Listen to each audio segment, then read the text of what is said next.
Man to man, combat hand to hand, hands locked, ready for the last stand, elbow drops, kicks fade bang. If I connect you, levitate, better settle mate, lights out, knocked out by the heavyweight.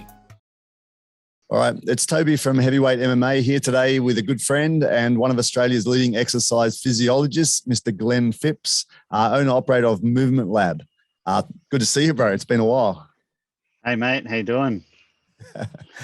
All right, man. Now, this show's basically been mostly about MMA and martial arts, but I've touched on fitness and spoken to a couple of kind of exercise gurus. One of them being Steve Maxwell. I don't know if you know about him, and also another guy called Brandon Harris. So you're kind of the third guy I've had on, just talking more about not really the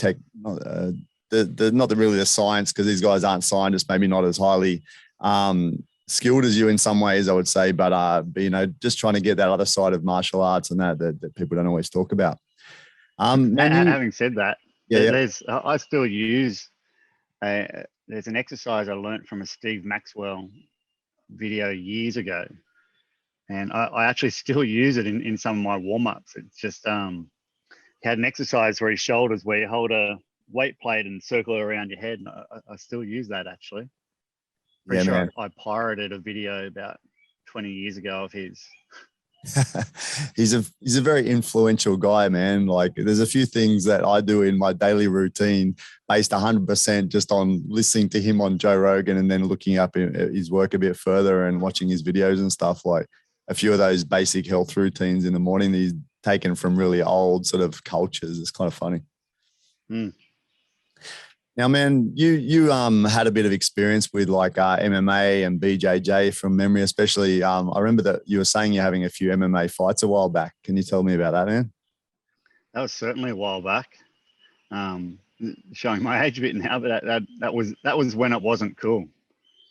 Probably about a bit over 20 years ago, actually, when it was fairly new to the country, really. A small group of guys running some local comps, and I at the time, I remember when I first started doing it, my wife told me she was happy with me doing it as long as I didn't have a fight. And my trainer at the time pushed me asked me what I was doing on the weekend, and I said, nothing. What do you need? He said, well, you're in a fight. And, okay then. So I went in this tournament style fight, and I ended up winning it and coming home with this big belt and everything. And I remember walking in the door and saying to my wife, you're probably going to be a little bit upset with me, but I won this. And she's like, where you been all day? So I had a few fights back then, a few BJJ comps and everything, and then I had a few health issues that cut that short, unfortunately. And it's not really part of my world so much anymore. It's more helping people do those things. But it's certainly something that's still, I guess, a big part of my journey, and something I'd love to get back to, but not in the foreseeable future right now, to be honest. Yeah, man. But what it does do is, like you said, it puts you in like very good stead to be able to actually help out some of these athletes, because I think it's hard sometimes for people to, you can do all the school you want, you can work with everything you want, but unless you've actually really done it, you may not really 100% understand the nature of the sport. Whereas you would really, I think, and I think it also gives you a little bit of a different outlook on the body, even when you're doing things like assisted stretches with people. Like, you recognize different ways to hold and move the body and hold the body, just because it's something you've done for so long, grabbing people and putting them in different positions. Yeah, I think you tend to work with the body a lot better as well. And it's also a lot of understanding leverage and, the way joints and muscles connect with each other. You've got to kind of have a basic understanding of that if you want to hurt someone on the ground. So it's certainly something that comes in handy when you're trying to help people as well. That's it, man. And one thing I didn't mention is that you've also done a lot of practice in the most dangerous martial arts of all, yoga.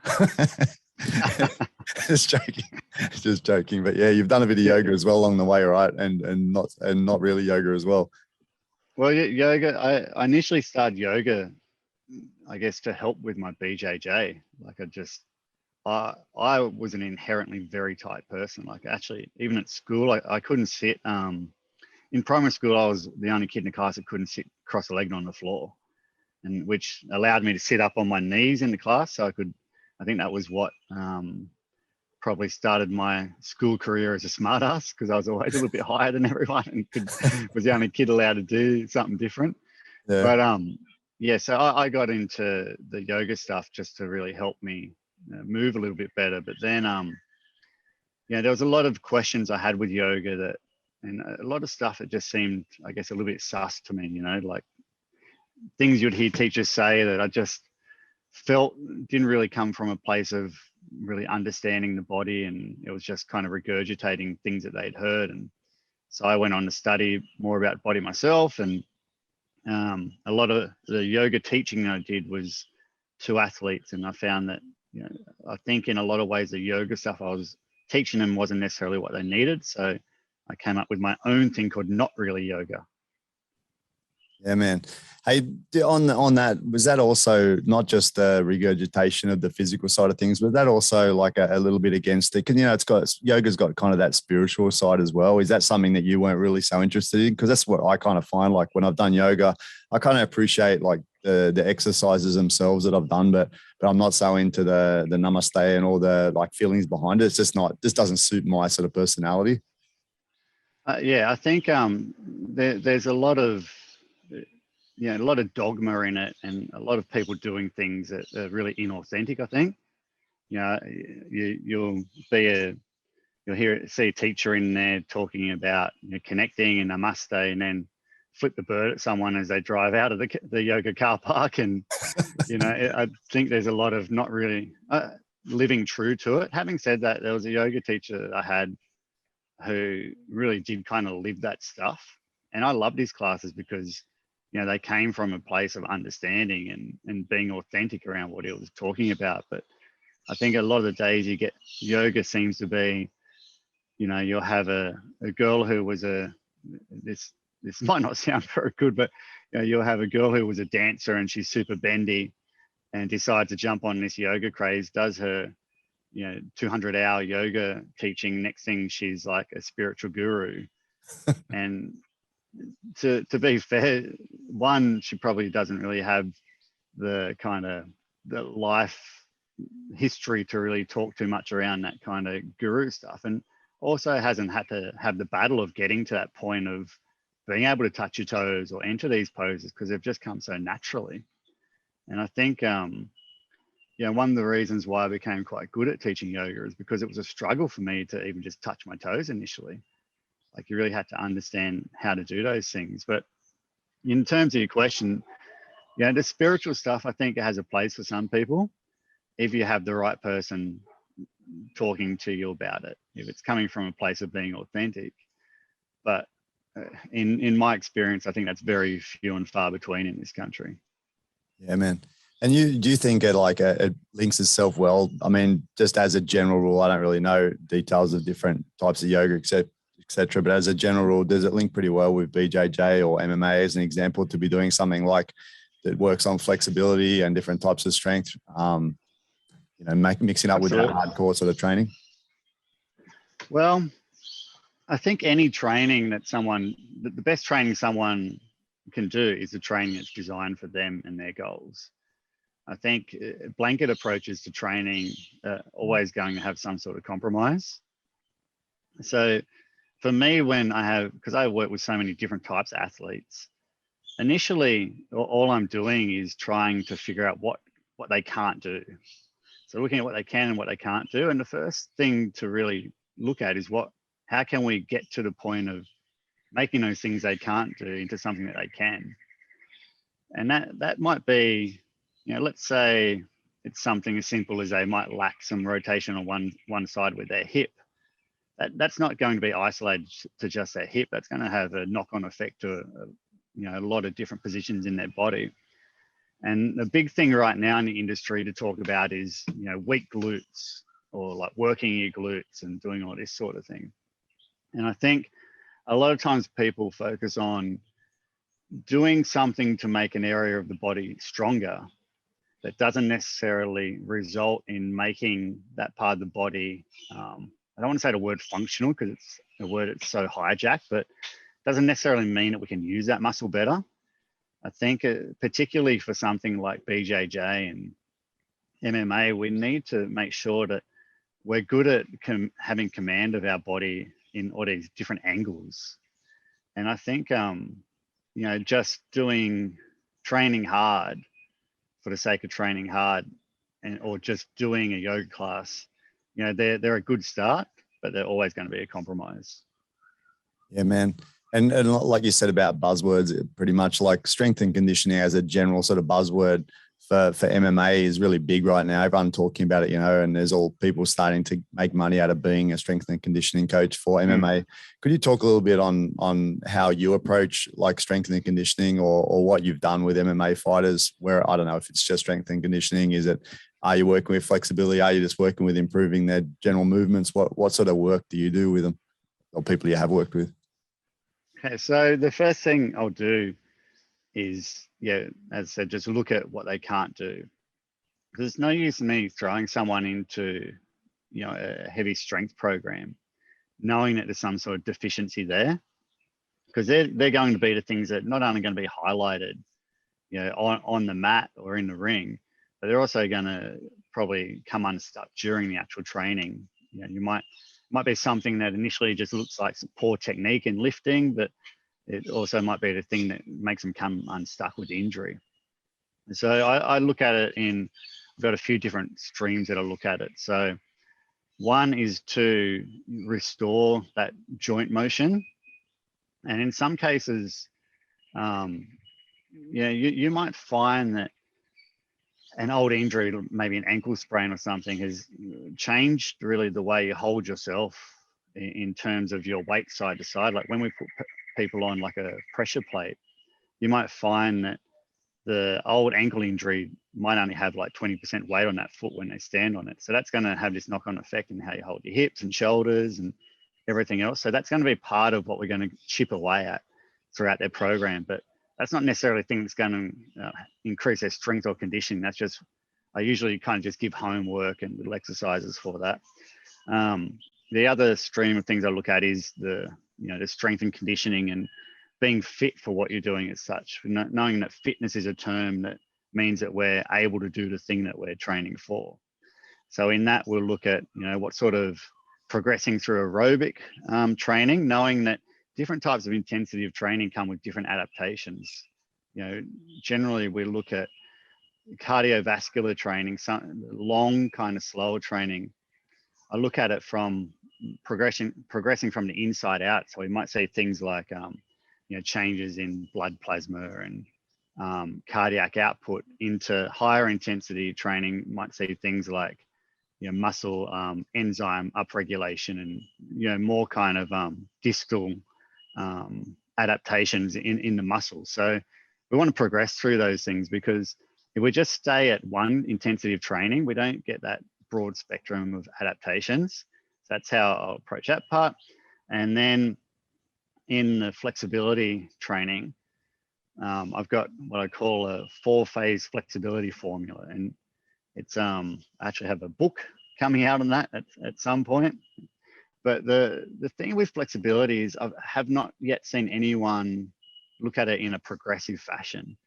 We tend to look at, the stretch that you give someone, they do maybe in their warm up or their cool down, and it never progresses to anything. And it's the same with flexibility training. Different types of techniques bring different adaptations. So within that flexibility work, I look at a lot of isometrics. And this is something that's super important for BJJ, because we want to get end range strength so we can, resist the end part of an arm bar, or, even extend, so we're not tapping here, maybe we have to tap back here, or maybe even when we're back here now, we don't have to tap, we can actually maintain and feel safe and comfortable in that position. So that's that prong. And then the other prong, I'm really big at looking at gait patterns and the way people hold themselves.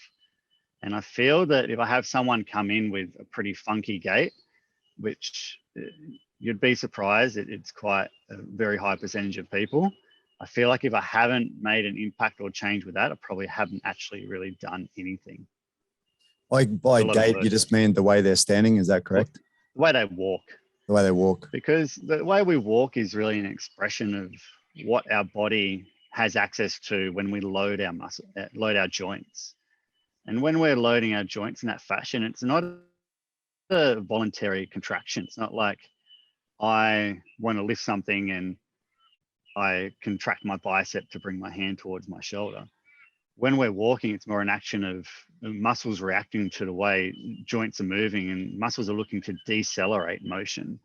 So in that regard, if a joint's not moving, then a muscle doesn't necessarily have a job to do. So you might find someone who has poor movement on one side of their body and they're always feeling tight or restricted on that side. And that might be because those muscles are just kind of locked down in this position. They don't get a chance to contract and relax. And on that correction, man, like example, like I'll just use myself as an example, having trained like for a long time in stand-up fighting, mostly like that's the main focus. I feel like I will walk like really stiffly, and obviously there's some problems with what you would say is my gait when I walk. Like for sure I look terrible. And do you work on just the general, like your general athletes? Do you work on just making them more functional generally like that? Because obviously when you do a particular sport, you've got, it restricts certain other movements, right? Like you might work in that fashion, doing that exercise, like throwing a punch, but then you can't do other movements like walking, etc. Yeah, well, and that's the thing with fitness. And as mentioned before, fitness is being fit for the thing you're doing. And that often comes at a cost of just general movement.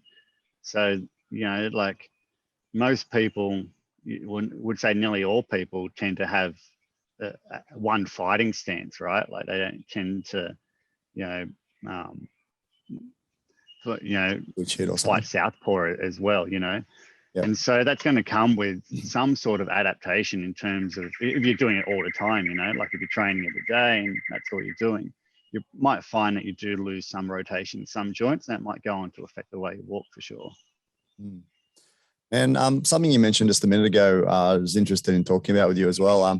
You mentioned about long, slow exercise. There's been a big debate about whether, lots of people these days say for something like boxing or any of these martial arts, you shouldn't be working long, slow runs as an example, whereas the old style was to do long, slow runs. The Thai style is to do long, slow runs.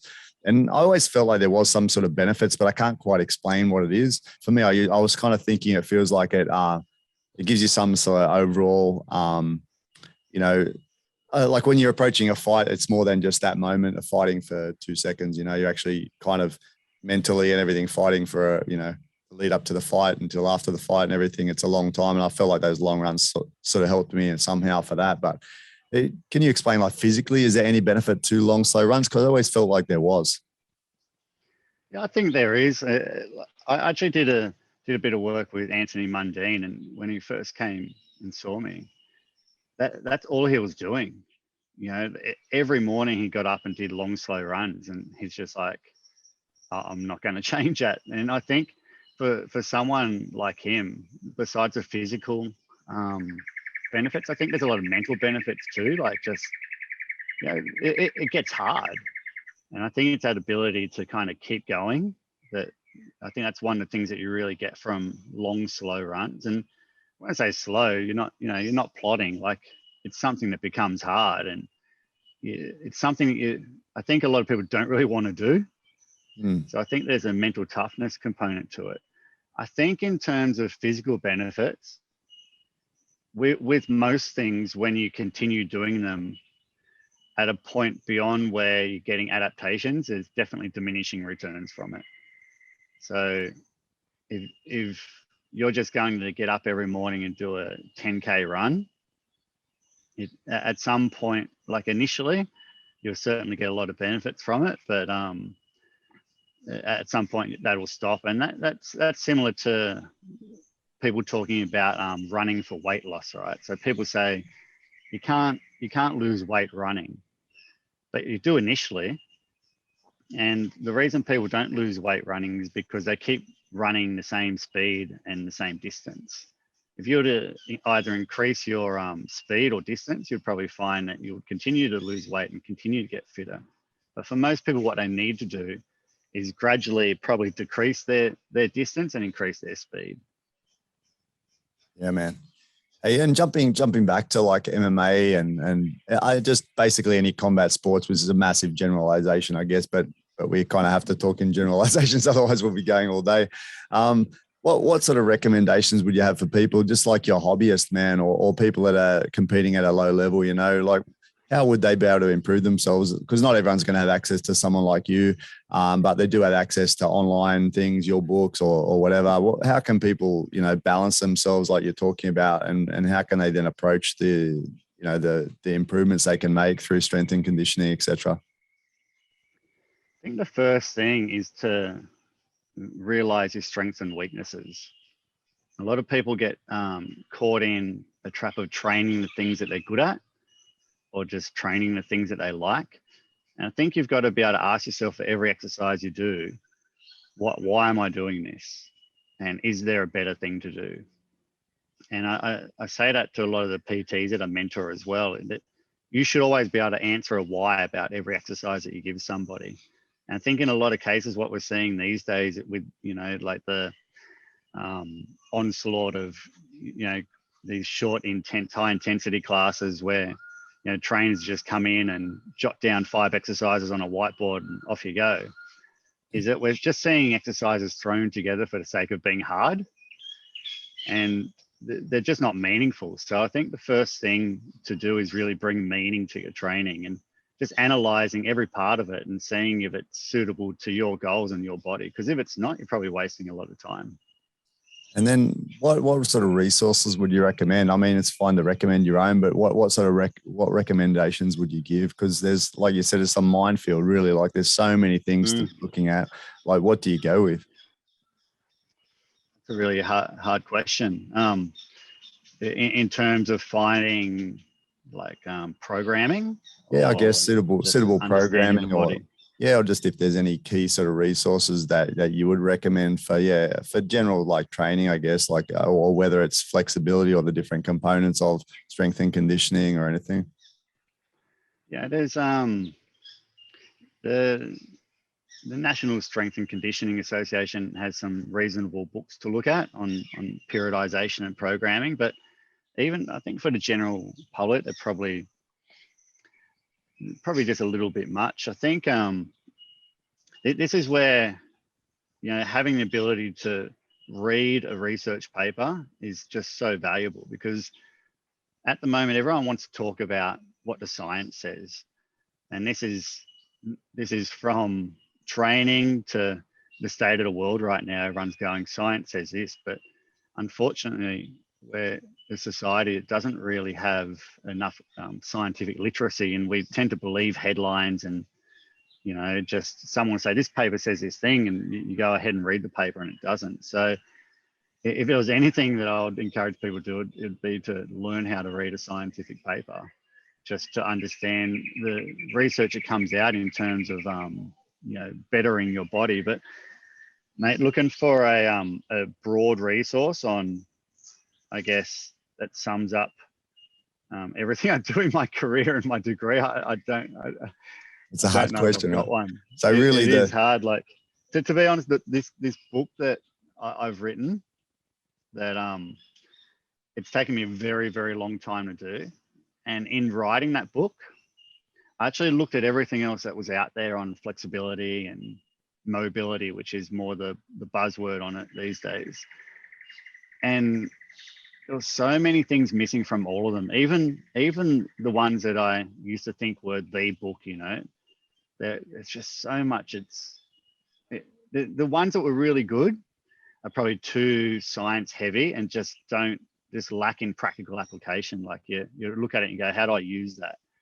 And then the others that kind of talk about here's what you do have hardly any science to it. So there's a lot of rubbish out there, even in printed books, and more so probably in the people that we think we should trust. Yeah, man. And then so realistically, from what you're saying is we should all be booking a session with Glenn Phipps or someone that we trust that's at a reasonably high level, because it does take a long time. You want to find someone you trust. Yeah. Like, I think that's the same. You could say the same question, right? For what's the best way to learn BJJ? Yeah, you're not going to pick up a book and read it, or or look at online stuff. You're going to find someone who knows what they're doing and kind of guide you through it. And that's always going to be the best way to do things. And even in that world, you know, there's charlatans and people who with fake belts and all this sort of stuff. Like, you just got to find someone that trusts and probably has a bit of a maybe people that you know have worked with them. You know, you can see that they've got results from people. Yeah, man.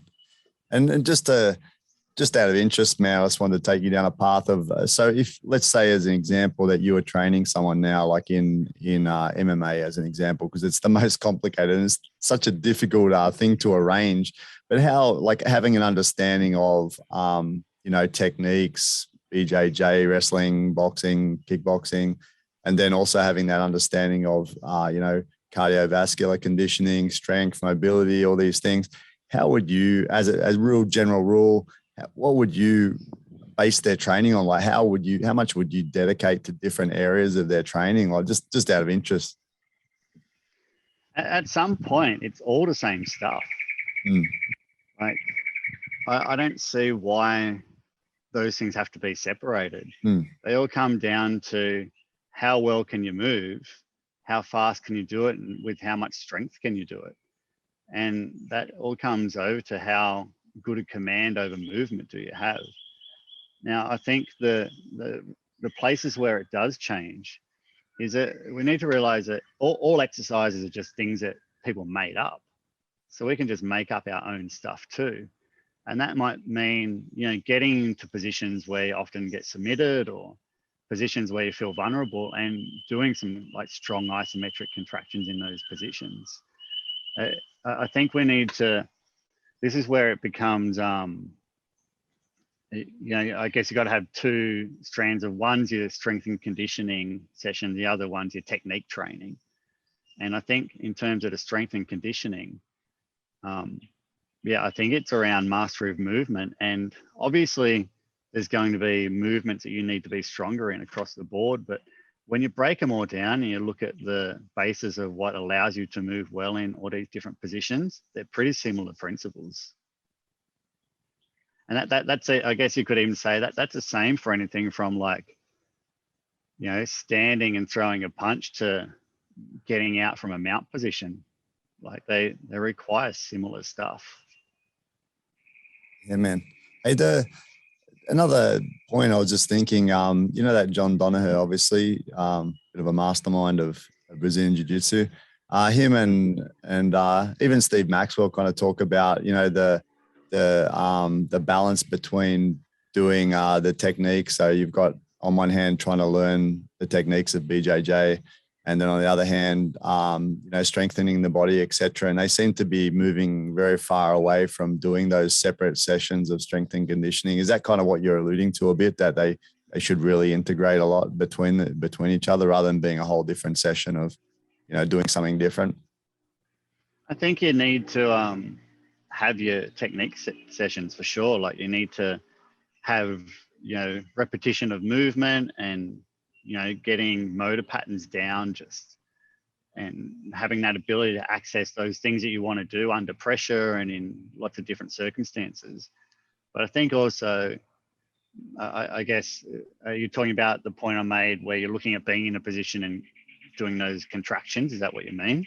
I kind of mean that you're saying that they all join together, like that they really working together, rather than, you know, people seem to be in MMA, they seem to separate it all, right? Like, it's okay, that's strength and conditioning, and that's technique, and they're not so interrelated. I think that's what makes guys like Donaher and that think that it's not beneficial, because you know, your skill set is probably the most important part when you're trying to progress in BJJ. And if the strength and conditioning isn't really you know, making your skill set better, then it's kind of no use. You know what I mean?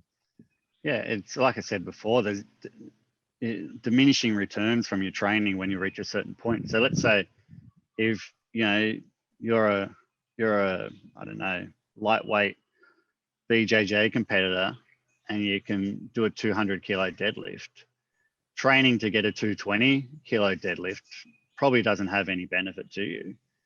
Like, you're at a point, it's the same with all sport. There's a point where you get strong enough and you probably don't need to be any stronger. At that point, it becomes how do I make myself more resilient to injury? And even then, like, injury is so uncertain. Like, you can do all these things for your body and you fall on your head. Like, you know, injury can happen even when we're really highly trained and conditioned, but it's about minimizing that risk at that point. So I think that, you know, to answer your question too, there's no reason why we can't incorporate some of those technique-based drills within our strength and conditioning training. Like, I think there's still benefit in having them as separate things, but it also comes down to how much time you've got. Like, if you're a professional athlete, then that's your job.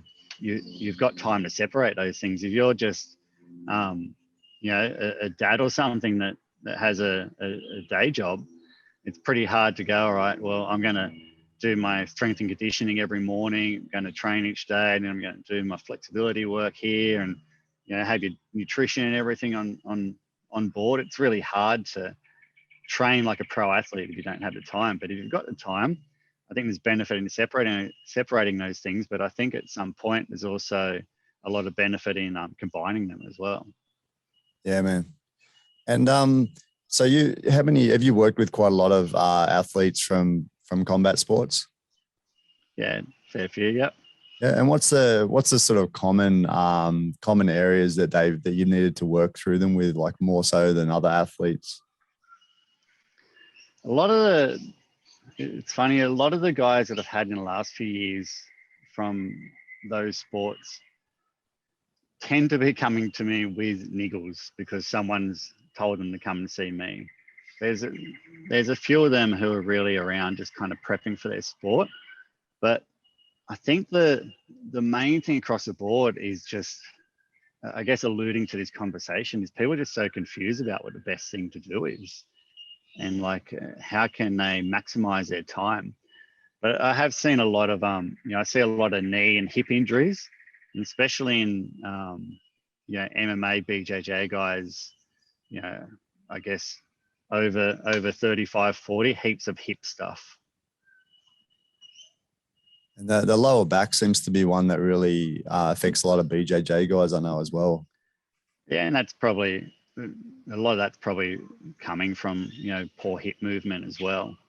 And, you know, like, I guess you look at something like an open guard, like most guys tend to want to play one side in an open guard, where you're going to, you know, have one hip more in a fairly fixed position, one hip's people are going to bias that hip that moves a little bit better. And I think a lot of times we find these positions that allow us to hide the side that doesn't move as well. And that doesn't mean it doesn't get impacted and hammered. Like, you know, you get someone passing in some of these positions and really driving that kind of femur up into your hip.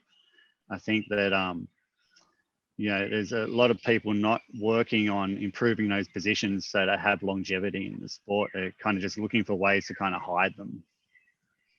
So in that way, would you recommend as a player to be more versatile, like, and for the stand-up stuff too, it'd be better for the body, right, to be a switch hitter, like to be able to move between positions, and for the same for BJJ, right? If you're more versatile, can go left, can go right, it helps your game in one respect, but then you're not specializing in a certain area. But for overall body health, it'd be a bit better, right, to be able to work both sides equally. Yeah. Maybe. I think, yeah, like it would, but this is where it comes down to what's better for your. Are you training to be better at your sport? Are you training to be healthy? And they're two different things, unfortunately. Yeah. It'd be like saying, should a tennis player practice with their opposite hand? Yeah. And it would probably be good for their body, but it could just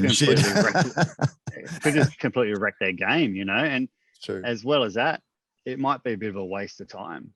So, you know, fitness and health are very, very different things. And usually we don't think about health very much until we've been through this whole kind of track of working on our fitness and something's come unstuck.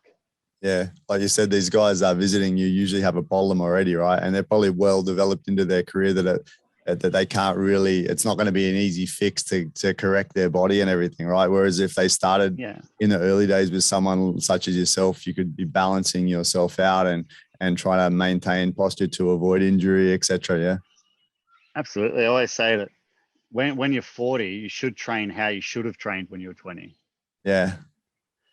It's cool actually. Like now, like saying that, being a 40-year-old, how much more aware am I of my body now, right? Like, not to do stupid things. It's quite, and then you wish you just didn't do it. Because you don't bounce back the same. Exactly. Like when you're 20, you can do stupid stuff.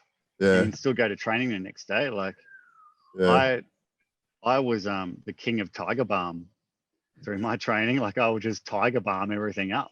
And it was just the stupidest shit. Like rather than just taking a few days off and, I'll just like, it was like that was my perfume. Yeah. It was the smelt of Tiger Balm everywhere I went. That's it. That was a lot of people use the Thai liniment for a similar sort of thing, right? It's pretty similar smell. Yeah. Well, I remember I had, when I went to Thailand, I bought a box of that stuff. And then I remember one of them leaked all through my bag and everything smelled like that forever after that. Oh, that's funny, man. Hey, on a topic that's popped into my head again, like which is, again, it's going to be hard for you to talk on because it's kind of generalizations when you're probably better at drilling down into simple things rather than looking big picture. But Firas Zahabi, the famous coach of GSP, him and a few other people, I've heard them talking about training and how their training, they insist on not taking it to that maximum sort of level because they believe in being able to train on a daily basis rather than training really hard and then taking time off. And you know what I mean? Like on that consistency over maximum output. What are your feelings on that? Like in terms of combat athletes, I guess. I think it's the same for everything. I think that's stuff to visit sometimes. And I think the best way to approach this sort of training is look at your calendar and say, where do I need to be at my fittest and how am I going to get there? And I think you want to have a goal set there and progress to that. And then at that point, a few weeks out, you are doing that max training, but then you're going to back away from it and rest for a little while. But I think that you can't do that stuff all the time. That's a problem with, the fitness industry these days, is that we've got these 30-minute classes of, old mates, works in an office. He hasn't done anything for 10 years, 50 years old, sits in a chair. And he jumps into one of these classes and they're throwing 50 burpees at him, trying to kill him. And everyone's wondering why people are walking out with busted knees and backs and everything. Like this stuff needs to be, yeah, totally. It all needs to be progressed to. Yeah. But it also needs to, you need to step back away from it too. So I'm a big believer in cycling this sort of training. Like you get to it at a point and you come back, because we also always want to be checking in on these different adaptations. So it doesn't mean you always have to have this slow progression up to it. But, maybe once you're in, you've got a bunch of fights on, maybe every 2 or 3 weeks or something. Then you're just looking at maybe throughout the week, you might do one hard, quick session, maybe you do a slower session, but you just want to keep checking in on all those things that you've worked on, because you want to maintain those things that have taken you so much effort to achieve. You talk about it. Sorry, you talk about that diminishing returns too, right? So if you stay with that one approach, it's going to be slowed down a lot, right? But if you're mixing it up, your body keeps adapting and changing and moving forward, right? But you have to have gone through a period of kind of earning that first, I think. It's hard to excel at adapting to every type of training if you're doing all of them at once. So I think if we focus on, all right, I want to improve this with this area of my cardiovascular health. I want to improve either my endurance, my stability, or my power, or my strength. I'm going to work on one of those things. I'm going to spend this amount of time on that, and I'm going to move on to the other thing. And then maybe you've had a period of doing all those things, and then you're like, all right, there's no point with my fight schedule coming up of me going back to working on my endurance, because when you're working on things like your endurance, you probably tend to find it actually impacts your performance, because you tend to be tired and recovery is a little bit slower. So you're not going to come into a phase of working on endurance when you're kind of in kind of comp mode, but you might just visit it for one session or something just to check in on it. But you need to be aware of recovery times outside of training in terms of being match fit as well. Yeah, man. And there's probably too many things that I want to talk to you about. I wrote down quite a list of things, and we probably hardly got through anything just because. I think you can shoot a couple more. It's quite detailed. I'm talking around a lot of them too, right? Like, yeah, because all of these answers are always, it depends. Yeah, and it's like individual, right? So it's very hard to really give me blanket answers. And you're used to also working with individuals, which is a little bit different than giving a generic and big picture answer as well, right? So it makes it a little bit trickier. The big picture answer is, though, that you need, I guess, to summarize that, you need to mix your training up, and there needs to be meaning behind what you're doing. Yeah, it makes perfect sense, man. And talking about all these buzzwords and new styles of training that everyone's getting into, I wanted to know your thoughts on apart from strength and conditioning in MMA, which is big, there's also a lot of a push about recovery, rest and recovery, and people being more aware of the need to sleep, or that's what people are saying. Things like sauna, ice baths. I just want to know what your feelings are on these things. Like, what do you think is beneficial, and what do you think isn't so beneficial for a combat sports athlete? Right.